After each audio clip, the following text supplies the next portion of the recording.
Diane Ackerman once wrote, "I don't want to get to the end of my life and find that I have just lived the length of it. I want to have lived the width of it as well." We are gathered this afternoon to celebrate the life and mourn the loss of Alice Muciek. Alice was born on January 11th, 1952, and died February 27th, 2021, at the age of 69. She died quickly and too soon in the midst of the pandemic, and so here we are now, today, finally gathering in person and online to honor all of who Alice was and what she meant to us. Alice was many things to many people over the course of her life: a daughter, a sister, a wife, a mom, a teacher, a leader, a role model, a friend. When I was thinking of Alice on the way to creating this service, that quote popped into my mind. I don't want to have lived the length of my life. I want to have lived the width of it as well. Alice was someone who absolutely and totally lived the wide, wide width of her life. She was creative and imaginative and enthusiastic, and as a result, she packed ideas and stories and a joyful spaciousness into the way that she spent her days. In our Unitarian Universalist congregation, we mark our time together as sacred by lighting our chalice. Ella Murray is going to light our chalice for us today. Ella and Alice were Pokemon buddies. We light our chalice this afternoon in gratitude for all that Alice gave each of us and for the gifts of life, memory, stories, and love.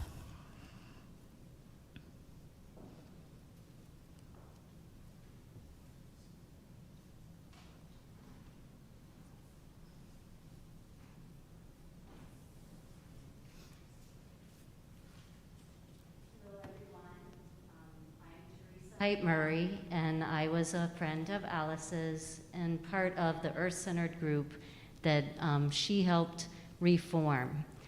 And we were invited to celebrate the ceremony that she helped us develop while she was here at Unity Temple. And it's called a casting of a circle. So you guys are all included in our circle, and it's really honoring Earth, and you know that Alice honored Earth. She loved different places to go. She loved all the flowers and trees, and some of what Alice put into us as a group will be reflected in what we say. And we'll also invite you to participate if you're willing and able. It's really an honor to be here, so thank you. On this day, happiness can be found even in the darkest of times if one only remembers to turn on the light. Albus Dumbledore from Harry Potter. We honor the bright spirit of Alice Muciek and her contributions to the Earth-Centered Spirituality Circle. Alice loved to turn us on to the light in nature and embodied it in her leadership of celebrations of all the seasons. Alice was steeped in science and was both musical and magical. Today, we turn the light on Alice and all that she taught us. Alice was so inspired by whimsy and creativity, like Harry Potter, Alice in Wonderland, Pokemon Go, and Lord of the Rings, and much more. Knitting circles around us, Alice often would find some curious and interesting thing for us to be willing to follow the white rabbit down the hole or take a hidden path that runs west of the moon or east of the sun. Alice is, once again, the catalyst for this ancient tradition from many cultures that we will be sharing with you right now. Casting the circle by calling the directions. First, we want to lay a circle with our palms.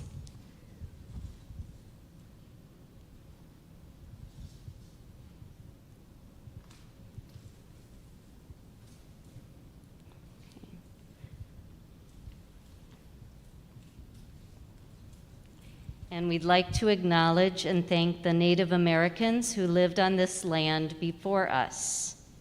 We stand on the traditional homelands of the Ojibwe, Ottawa, and Potawatomi tribes.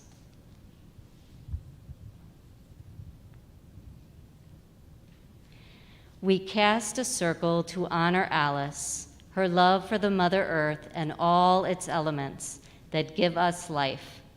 This circle will bind us all together as a community, walking a new path toward the fertile grounds of the energy of the celebration of Beltane, which is going to be on May 1st, May Day. Alice would always remind us of the importance of celebration like the cross quarters between spring equinox and summer solstice. She would encourage us this time for new beginnings to see how the rest of the year would unfold. Alice embodied this pagan May Day festival of fertility of the Mother Earth itself. She had us dancing in Thatcher Woods around her personal maypole. Today, would you please stand if you are willing and able? Join us by facing the directions we invite and participate in our call and response if you are so moved. We start with the above, below, and middle grounds. You can use your hands if you like, and we'll be facing a direction as we go.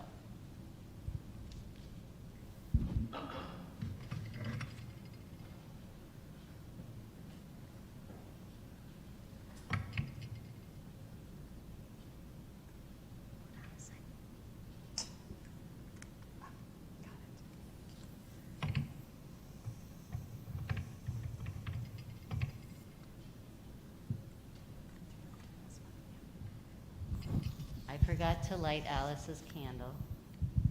She would have laughed at me for that. And I held it upside down. She would be laughing doubly.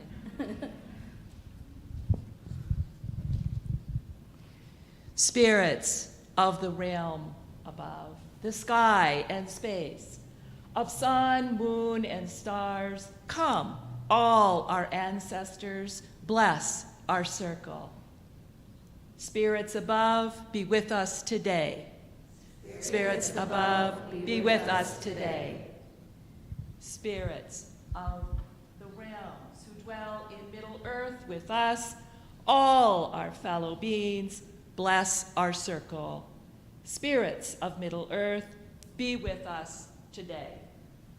Spirits of Middle Earth, be with us today.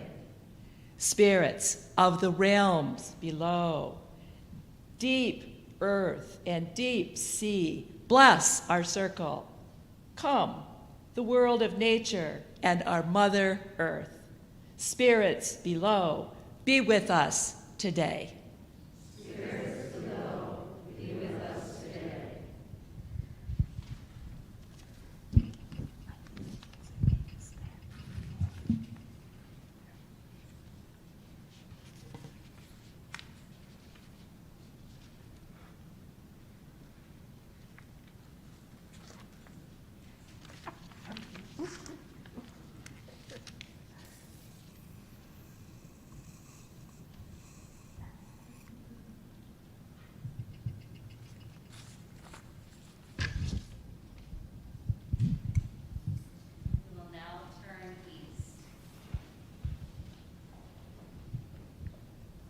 We look to the east, spirits of the east, powers of air, we are grateful for the sweet breath of fresh air rippling along Lake Michigan. We remember Alice with her light-hearted laughter and magical recorder music. Our spirits join Alice as our hearts take flight with hers. Spirits of the East, be with us today. Spirits of the East, be with us today.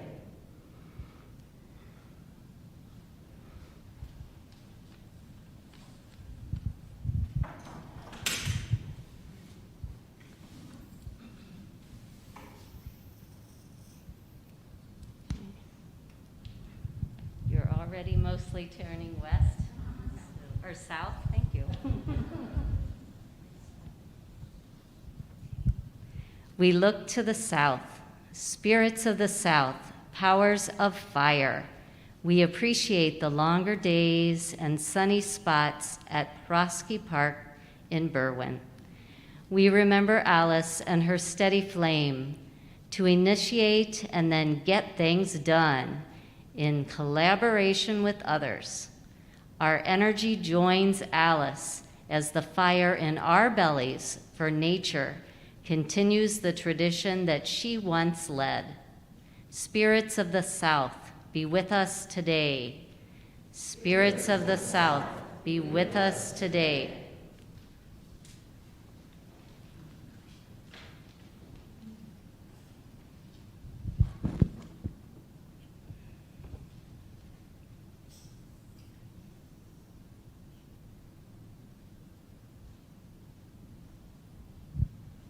Turning west. Spirits of the West, powers of water, we appreciate the warming of the earth resulting in the deep, soft mud at Thatcher Woods Glen and the flow of the Des Plaines River. We remember Alice's easygoing nature.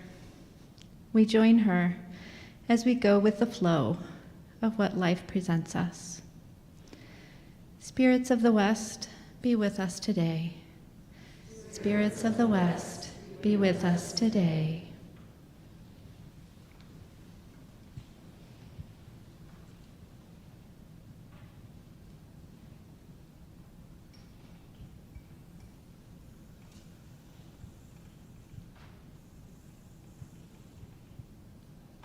We'll now turn to face the north. The element is earth.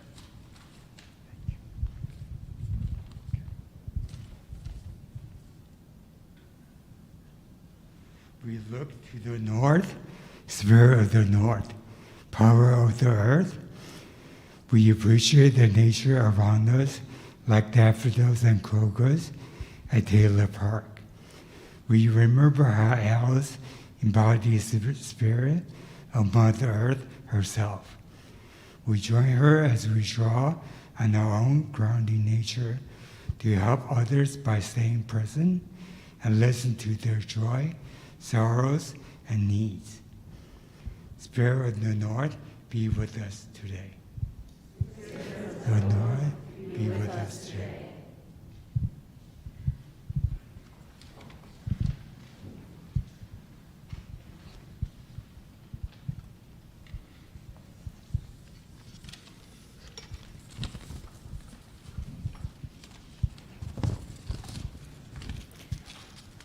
We're going to sing, so you can keep standing if you wish, or you can sit. And I want you to know that when Marty and I were talking about what hymns, what songs we should sing today, we started with this picture of Alice dancing around the sanctuary. So this first song is Let It Be a Dance.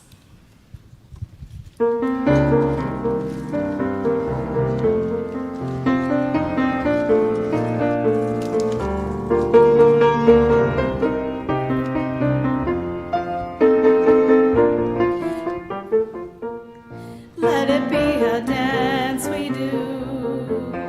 May I have this dance with you through the good times and the bad times too. Let it be a dance.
invite you to join with me in the words of our covenant. Love is the doctrine of this congregation. The quest for truth is its sacrament, and service is its prayer. To dwell together in peace, to seek knowledge in freedom, to serve humanity in fellowship, to the end that all souls shall grow into harmony with the divine. Thus do we covenant with each other and with God.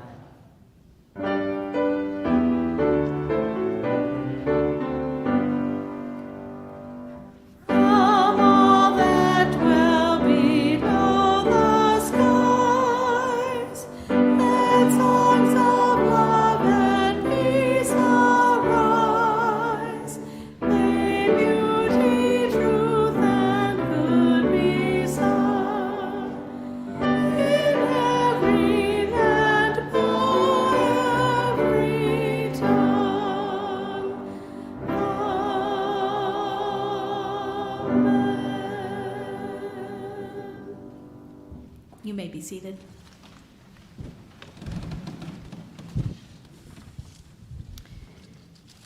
With its shaggy limbs and thorny branches, the Osage orange has never been a popular yard tree. Nonetheless, it does have some enduring peculiar qualities. Its smooth, shiny, ovate leaves are a rich shade of dark green, resembling those of a grapefruit tree. And the softball-sized fruit of the Osage is a study in delightful weirdness. Country kids call them hedge apples or monkey brains. They're lime green in color with a convoluted surface and pulpy center that is indeed brain-like. People can't eat Osage apples, but deer and squirrels do. If brought inside, they give off a pleasant citrusy aroma that repels roaches and other insects. Alice, it will not surprise you to know, had a great love for all things of the natural world. She had a rootedness in where she was. Born in Detroit, she lived in various parts of the Midwest for all of her life, and she could appreciate the particular gifts of our region. Osage orange trees were one of them. Steve, Alice's husband, sent me this essay by Tom Springer about Osage oranges. He had a particular memory of their first trip as a couple, going from Michigan down to Yellow Springs, Ohio, and the prevalence of Osage oranges being a topic of observation and conversation. Alice and Steve met in college at Michigan State when Alice came to live in the housing co-op where Steve was already living. They were there under the same roof for 2 years. Alice once remarked to someone in the house that her ceiling was leaking, and the person to whom she complained told her to tell the person who lived above her to stop taking long showers. Alice, who lived on the top floor of the house, joked, "Should I tell God to stop raining?" Steve, who overheard this, laughed. Alice recalled this as her first positive impression of Steve. Alice must have known it's always good to have a partner in life who laughs at your jokes. Steve and Alice became friends and casually dated. Once even another date canceled on Alice and left the concert tickets, so Steve and Alice got to go see the Temptations. Eventually they got serious, moved to Chicago together when Steve got a job there after graduation. After about 5 years, thanks to the Oak Park Regional Housing Authority, then in its early years, they were able to find their first home in Oak Park, the village in which they stayed to build the rest of their lives together. I should probably mention that Steve and Alice are cat lovers. Fairly early on in their living together, they had 2 cats, and the younger one was a problem cat. He had been wild and subsisting on whatever he could, and as a result brought with him some challenges. When Steve and Alice had a discussion about this cat and realized that neither would want the cat on their own, they figured they would have to stick it out together. A series of cats have always remained part of their family. In 1978, Steve and Alice bought a condo together and got married. Alice had always said that if she got married, she wanted to do it barefoot. So when she and Steve and their minister friend who lived in their condo building arrived at Taylor Park for the wedding, Alice took off her shoes. She was not pregnant, by the way, just barefoot. The wedding was just the three of them, Alice and Steve and the minister, unless you count the soccer players nearby who weren't really aware they were witnesses at all, and not counting the grass and the trees and all the gifts of nature that were all around them. They went on a honeymoon on a special steam engine train that left near where Kentucky and Ohio and West Virginia meet and went south from there to Asheville, North Carolina. It was a one-time kind of event, hot and dirty, and of course an adventure with one story involving Steve missing the train at a stop and Alice waiting for him. Their first son, Sam, was born in June of 1983, then Will in July of 92, and Ben in July of 95. They decided 3 boys were enough. Alice homeschooled her boys, coordinated homeschool activities for others in the community, and worked on homeschooling legislatively, and helped launch sessions at the Y for homeschool kids. I can only imagine that this was perfect for Alice, who loved to read and learn about just about everything under the sun. When I picture Alice in our congregation, I picture her sitting and knitting, or I picture her with a big smile conducting the bell choir, or singing in the choir, or talking to someone and knitting. There were many, many things that Alice did, but in my mind, she's always knitting while she's doing them. Steve also sent me this piece from Stephanie Pearl-McPhee's book, Stephanie Pearl-McPhee Casts Off. I'm not a knitter myself, but I understand that if you are a knitter, and I can identify with this, a related activity to this hobby is accumulating a stash of yarn. Pearl-McPhee talks about stash. Stash may be found wherever you find a knitter. Mature stashes are extremely invasive and opportunistic, and very often grow stashlets, which are offshoots of the parent stash.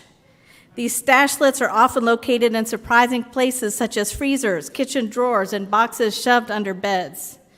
Knitters who lived with large stashes are frequently surprised to discover fiber that they don't recall contributing. Stashes can become wild if they are not properly managed, and some knitters have even been attacked by these feral types, with skeins and balls of yarn leaping on them in an attempt to gain attention or escape when the knitters open a closet containing them.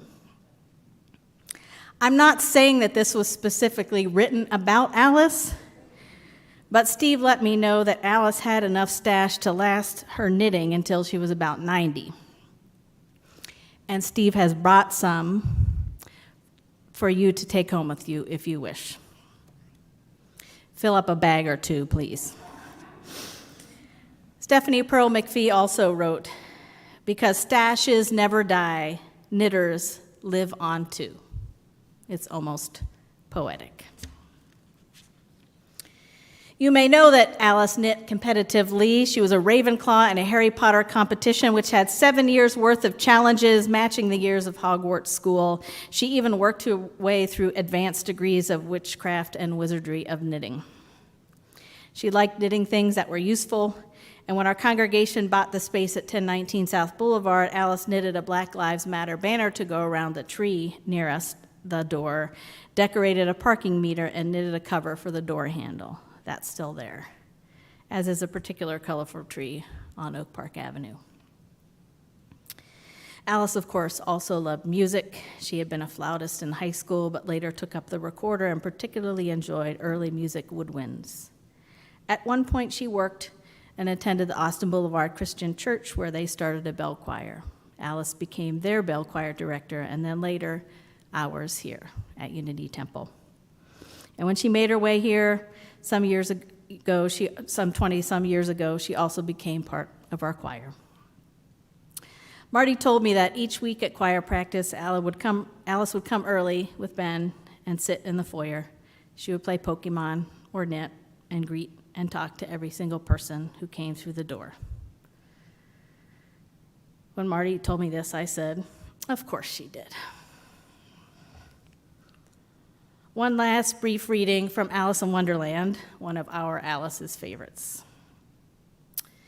"This is a child," Hager replied eagerly, coming in front of Alice to introduce her and spreading out both his hands toward her in an Anglo-Saxon attitude. "We only found it today. It's as large as life and twice as natural."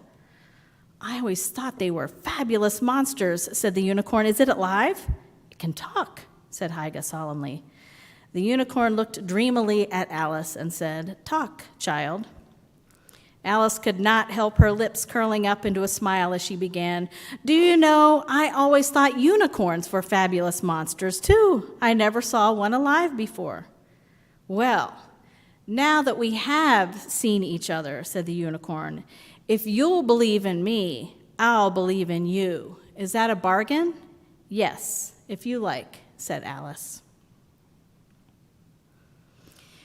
Here is one of the things that I appreciated most about our Alice. Alice was who she was. Unapologetically, enthusiastically, fully and joyfully, quirkily, imaginatively, passionately herself. That, in and of itself, was such an incredible gift. When you are fully yourself, you allow others to be so too. She did this not only in who she was, but in how she lived. It's just as Lewis Carroll said in Alice in Wonderland, if you believed in her, she believed in you.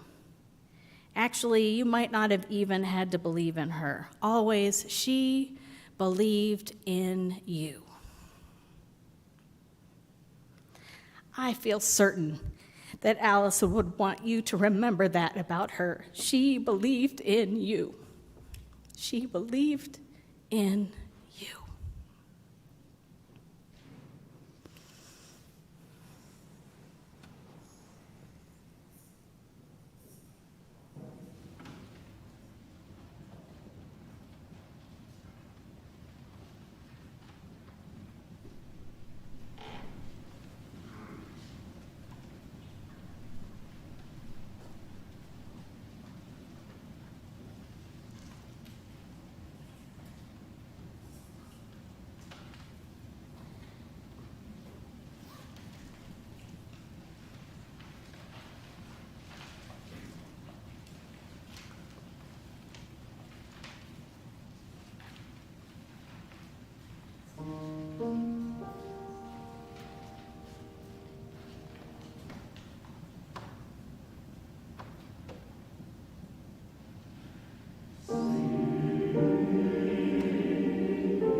Alice's son Will is going to share.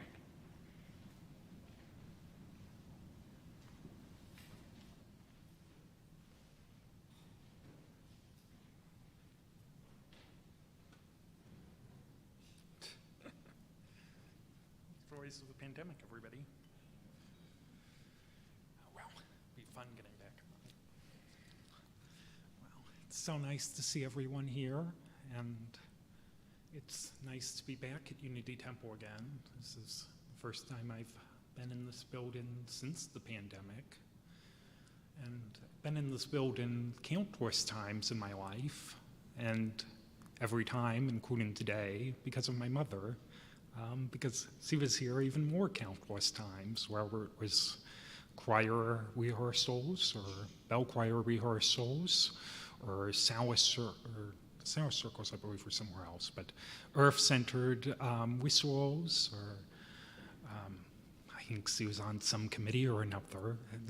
I don't even know all the things she was up to here, but she was certainly up to a lot, and that was really just a fact of life with my mother. Going back all the way to when I was a kid. It wasn't Unity Temple then, but it was homeschool meetings, and it was planning for homeschool conferences, and it was the bell choir at ABC, and it was so many things, and that's just who Mom was. Even into her advanced years, she had a social calendar that would keep me still a 20-something in awe. And that's because she cared about people so much. She always wanted to be involved in one group or another. She always wanted to share her perspective on the world with everyone and learn from everybody else's perspective. And that's just who she was. And the thing as I got older, and as you get older, you start to learn more about who your parents actually are as people, not just their mom or their dad or what have you. And something that always surprised me is she was an introverted person, she was a shy person, but she didn't let that stand in the way of her engaging with people and being with people. And she was always willing to, if there was a group she wanted to be a part of, if there was a group that didn't even exist yet, she would want to join that group or help create that group. And she always did it not for any sort of personal glory, though it certainly had a personal benefit for her. It enriched her life endlessly. But she did it because, again, she cared about people. And I think that's a wonderful thing, that she did believe in everyone. And I think we all can learn from that, of how we go about treating everyone and how we can accept people joyously into our lives and find relationships that benefit us and benefit all of us.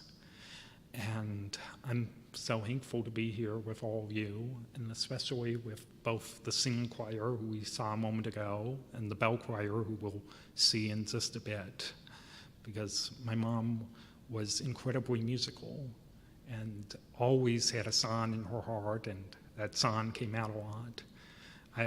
One of my last and best memories of her is she was starting to succumb to her illness, but we didn't quite know the severity.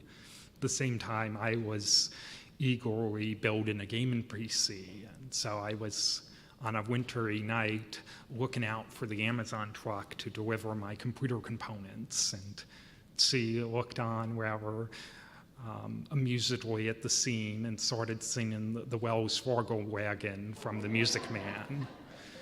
And so even as she was in pain, she still had that joy within her, and she still saw the joy in my life and shared music to amplify that joy. Thank you.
At a time like this, with full hearts and joy and sorrow, one of the best things to do is share stories, and we have some time set aside for those of you who might like to do so. That is the microphone right there where Will was, and please come up to the microphone and tell us your name and speak clearly and briefly. I don't have a plant, so somebody's going to have to be the first person.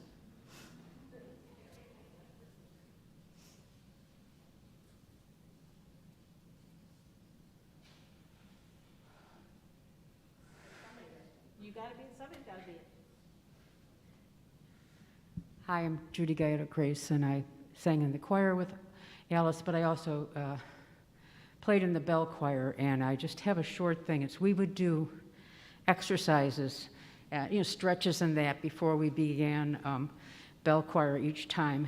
And one of the things Alice would also always have us do was give yourself a big hug. And you know what?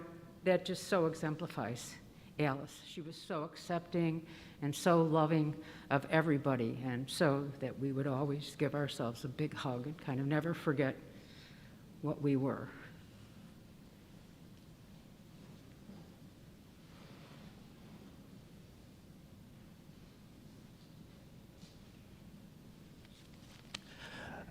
My name is Michael Weeks, and I am the current president of the choir. To say that Alice was a very unique individual is an understatement. I had a very unique relationship with her. I would help set up.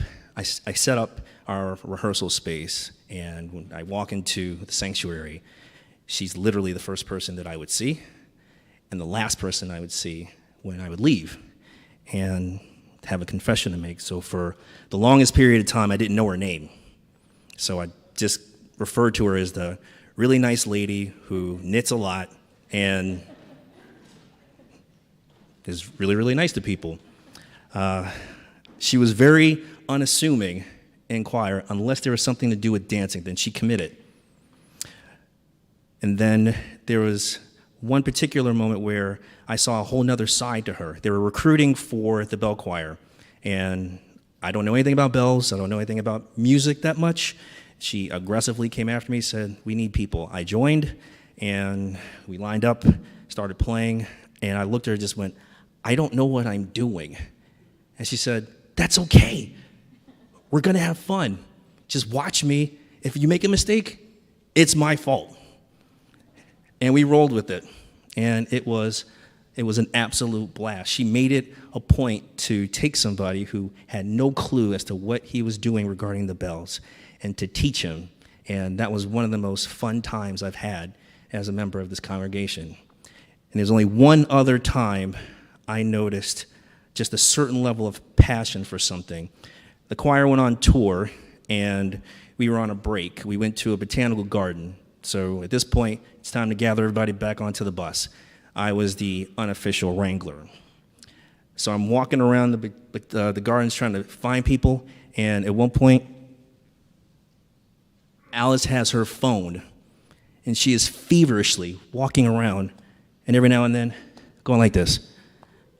And I'm like, what is she doing?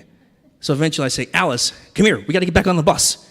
And she goes, "Hang on a second, Michael, I just need one more Pokemon and I break my record." I was shell-shocked to see the woman who was, at one point, I just called her the unassuming, quiet person who just smiles at people, and here she is actively running around a completely different place with playing Pokemon Go. She never ceased to amaze me. And on behalf of the choir, we would just like to thank the family for sharing Alice with us.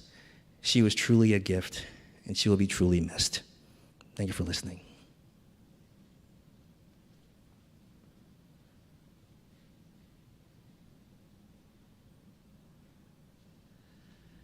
My name is Terry Schultz, and I'm also a member of the choir, but I also had the great joy of leading our Women Inspired by Song ensemble, Wise Women, and Alice was always a part of that.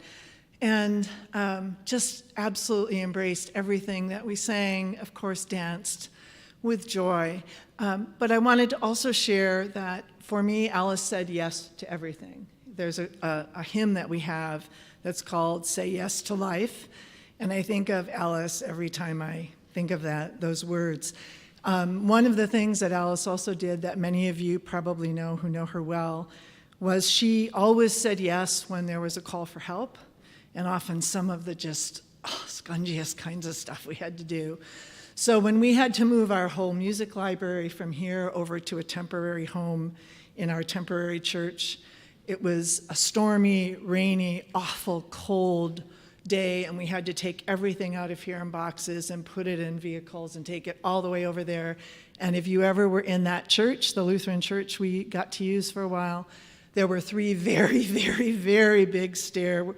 I see people stare to get up to where we had to take every box. And we spent the whole day. We had a short window of time to do this, and it was just, we got anyone we could to help, and Alice showed up with a van, and we just worked and worked and worked and laughed and laughed and laughed. And it was just such a great memory for me, but just something, again, I don't think Alice ever said a peep about it to anybody, and she just was here and made that happen. So I'm just grateful to have known her and to sing with her and be with her.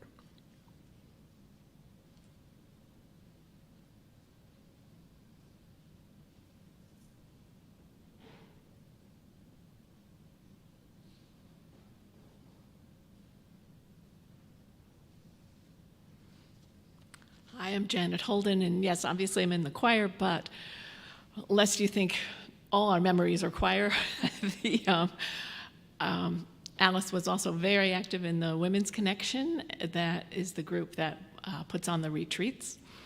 And in the women's retreats, no, we don't talk about them too loudly, but I'll just tell you that Alice's earthiness, earth-centeredness, and that she really brought that to the retreat, and it influenced what we did and what we talked about and some of the activities. And at any rate, one of my favorite memories when she was actually on the committee, we were doing a debriefing within the next few weeks. And Alice said, well, I don't want to go into details, but that was some retreat. When I got home, man, my husband just didn't know what hit him. So it's a different side of Alice than we're used to hearing, but it really warmed my heart as a committee member.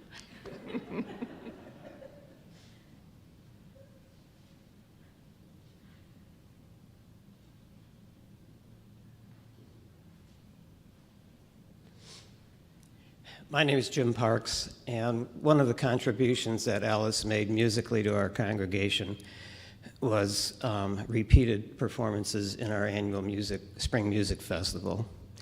She was part of a recorder quartet, and when she signed up the first year for her recorder quartet, I thought, this is really interesting.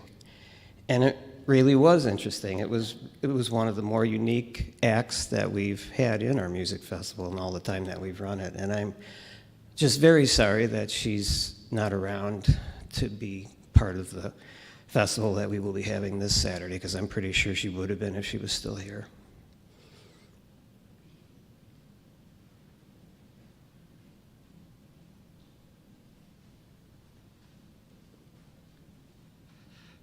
Hi, I'm Jenny Erlinson, and I wanted to piggyback off of what Janet was saying about the women's retreats.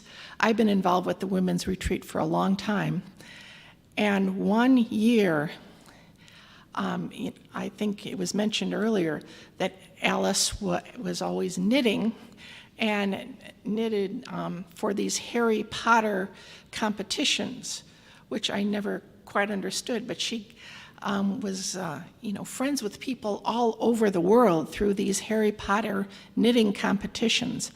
And she knitted these beautiful pieces, and always very colorful, and they were always on a certain theme. And there was one year that we always had something called the sharing show at the women's retreat. And the sharing show was originally the talent show and then the talent share and all that. And well, people shared their talents, which might have been music or poetry reading or storytelling or something like that. But of course, Alice, being Alice, went and did a fashion show of all her knitted works. And then she was just, strutting around with them and all that. It was just such a joy to see her do that and to see all the wonderful creations she made.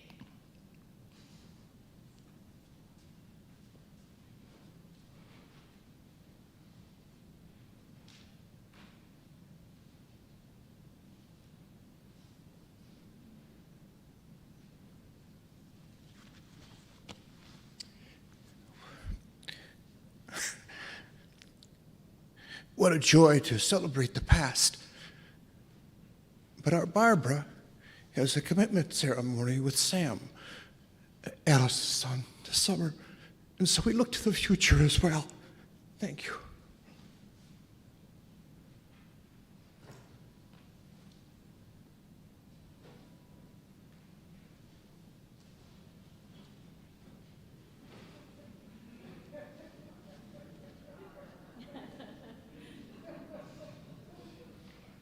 When I first wore this, which was a beautiful scarf that Alice made, I wore it backwards. I had the curl out, and Alice let me know that I should wear it with the curl down. And she told me she would wash it whenever I needed it to be washed, which I never took her up on, but I do care for it. And she cared for all of us. And she always made me feel like I was family. So I feel very grateful to be a part of Alice's family and to be a part of all of you here too.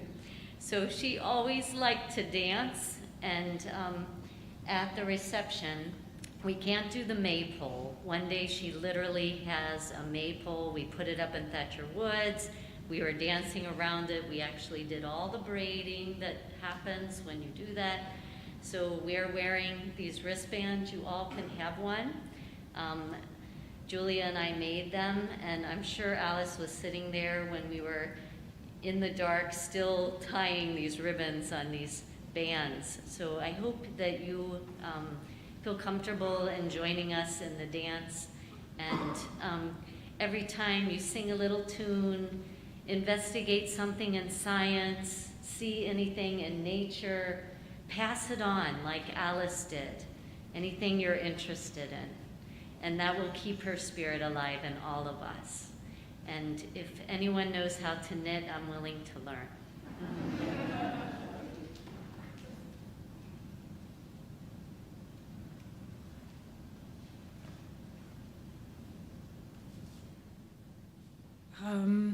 Just a few words. I think maybe the last time we used the maypole was in my garden, and typically of Alice, she was instructing everyone on how the maypole has ribbons hanging from it, and you do particular steps to weave it in a particular way around the pole.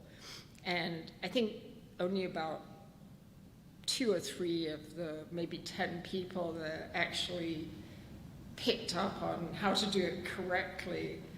And typically of Alice, not a word, just totally accepting of what everybody was doing.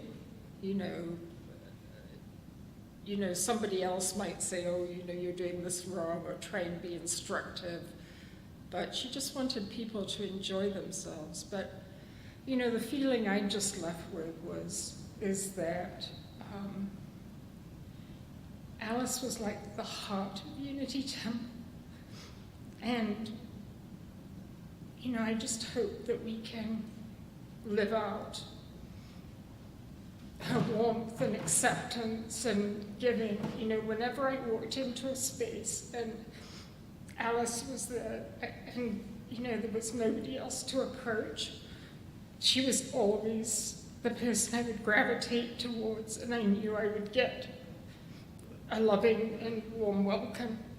So thank you to her family for lending her to us, and for all these stories about her. I'm very moved by all of them, and I think we all loved her dearly. Thank you.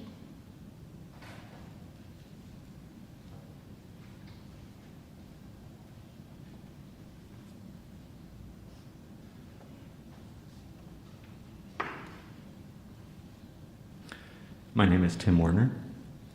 Alice knew me my entire life. She and my mom were very much kindred spirits. Words cannot express the love and acceptance that radiated from her. So I just wanted to say, echoing what some other people have said, as you go out from here, try to bring some of that spirit. Be kind to one another. Be accepting of your fellow man. And just be good to one another. Thank you.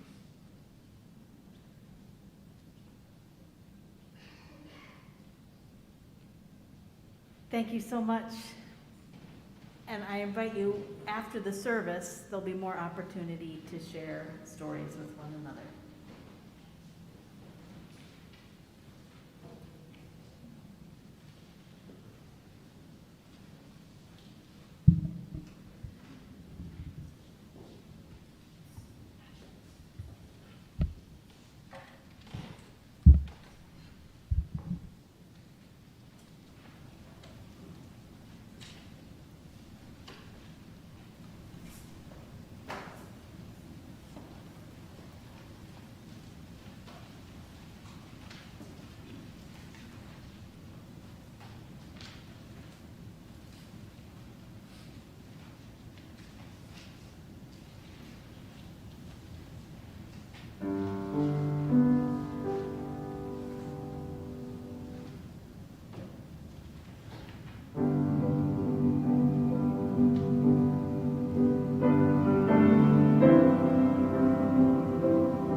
We gather this afternoon with full hearts, with joy and sorrow, with sadness and gratitude, joy in the life that we shared with Alice, gratitude for the way she lived a full life,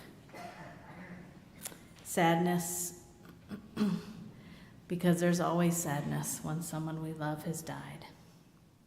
We make meaning by marking her passing together today. We find comfort in being together right now. In times like these, we need one another in empathy and consolation and courage and wisdom to share our sadness and stories and gratitude. How true are the words of Khalil Gibran, who wrote, "Speak to us of joy and sorrow." And he said, "Your joy is your sorrow unmasked. The deeper that sorrow carves into your being, the more joy you can contain." Joy and sorrow are inseparable. Together they come, and when one sits alone with you at your board, remember the other is asleep at your bed.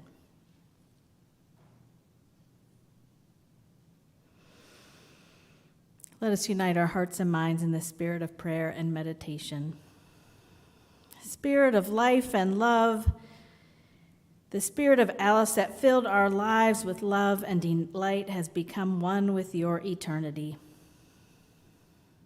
Grant to us a sense of continuing compassion and a meaning in which all is understood and made whole.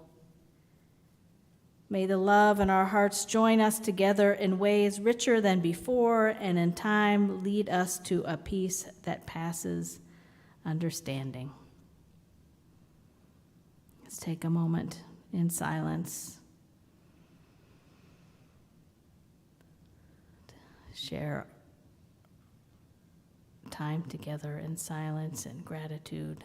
Offer our own prayer and give thanks.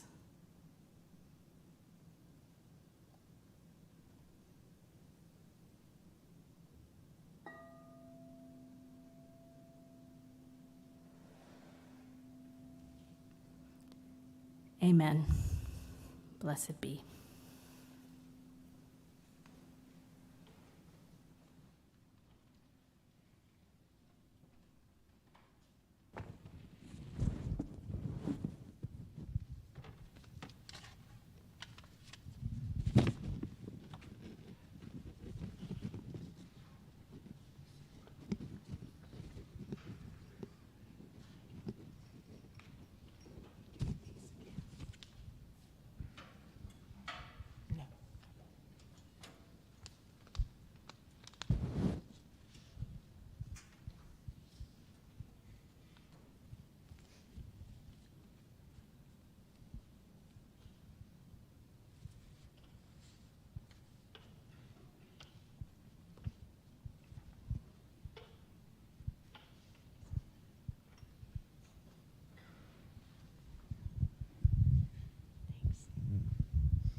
We will now open this circle at Unity Temple in the spirit of remembrance and gratitude for all that Alice Muciek shared with us and did for our community.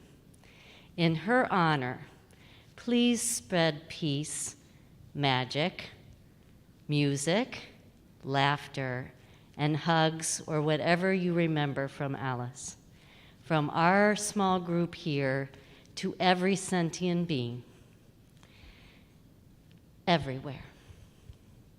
Please stand, if you are willing and able, to join us by facing the direction that we call and participating in our call and response if you are so moved.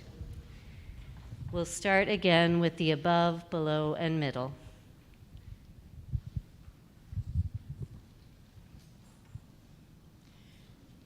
Thank you, spirits of the realms above and below and of the middle ground, for being with us today.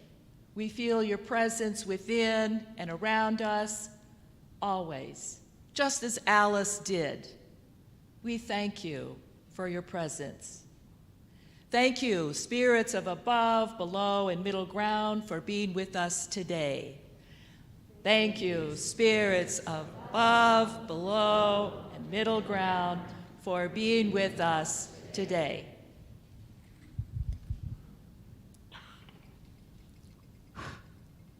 We'll be going in reverse, so we'll start with pointing north, which is the element of earth.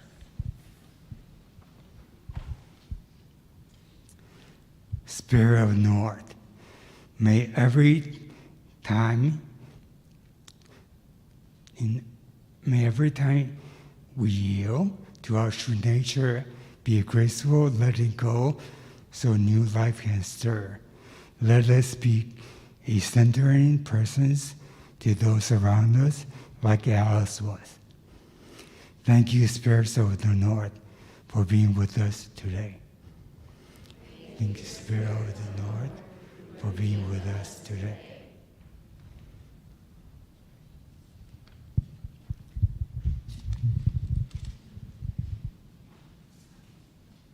We will now face the west, water. Spirits of the West, may we lean into your strong embrace as the first signs of revitalization grow strong in how we flow through our precious days and nights, like Alice showed us how to do with grace. Thank you, spirits of the West, for being with us today.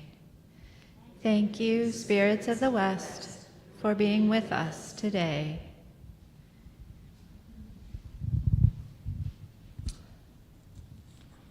Now we'll face the south.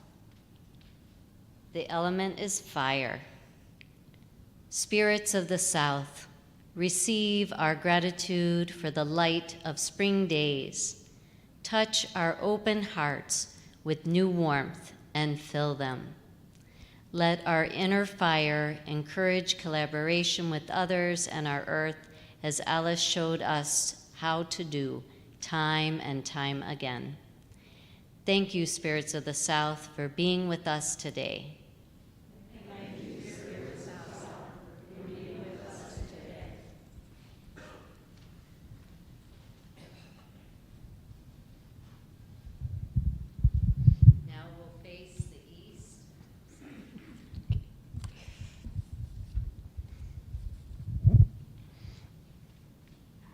Spirits of the East, receive our gratitude for fresh spring air moving the strong tree branches of Oak Park and beyond. Let us use our voices, as Alice did, to awaken the joy in others. Thank you, spirits of the East, for being with us today.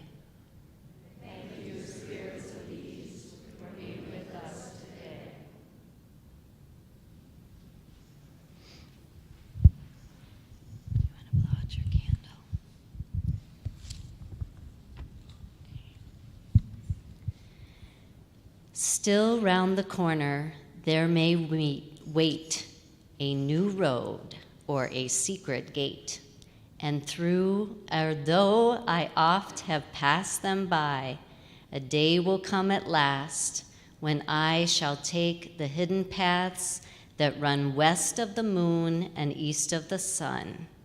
Anyone guess who that's by?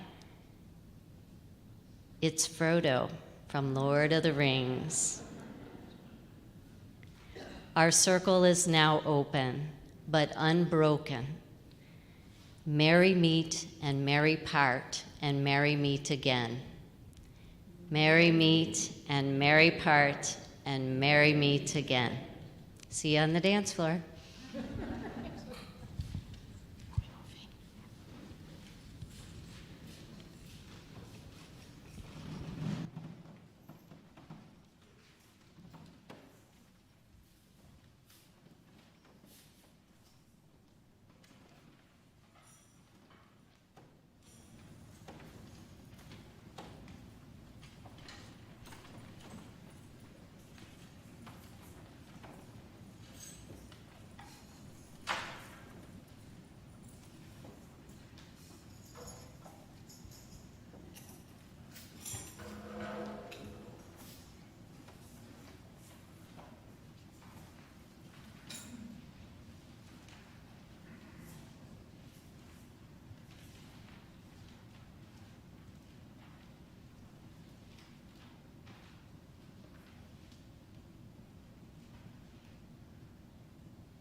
colleague, the Reverend Mark Bellatini.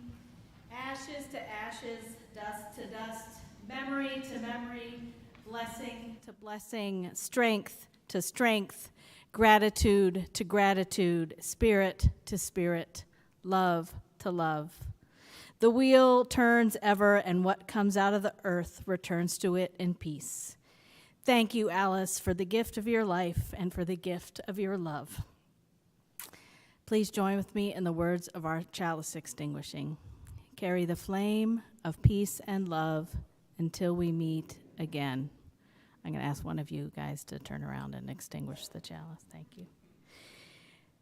We're going to close our time together by singing Glory, Glory, Hallelujah. And Alice would be very disappointed if you didn't get up and move and sing and put your whole heart into it.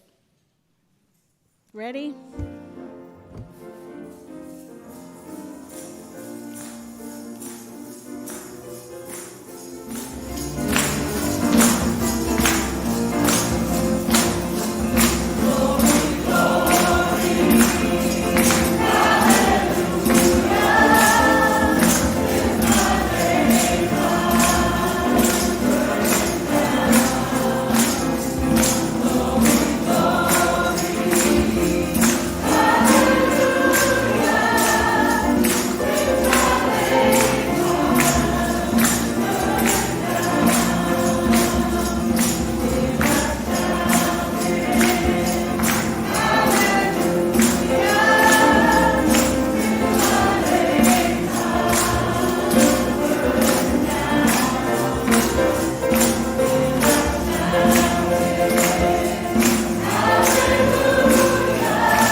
Take home some yarn, to eat, to share stories.